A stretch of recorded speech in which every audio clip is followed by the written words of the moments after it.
Anda sedang batuk. Tahukah Anda bahwa saat ini Anda berpotensi menyebarkan ribuan hingga jutaan kuman ke udara? Oleh karena itu, penting bagi kita untuk menerapkan etika batuk agar tidak menyebarkan penyakit di sekitar kita.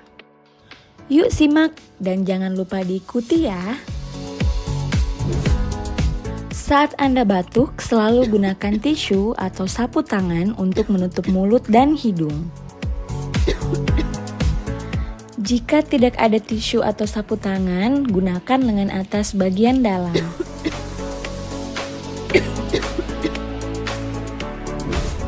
Hindari menutup mulut saat batuk atau bersin dengan menggunakan tangan.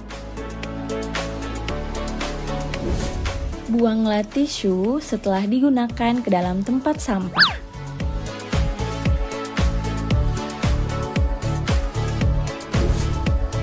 Cucilah tangan Anda segera dengan sabun pada air mengalir atau dengan menggunakan cairan berbasis alkohol.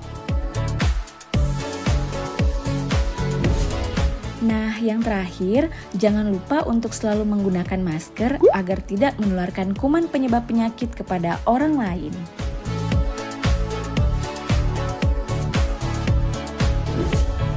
Dengan menerapkan etika batuk ini, maka kamu akan membantu untuk mencegah dan mengendalikan infeksi di sekitar kita.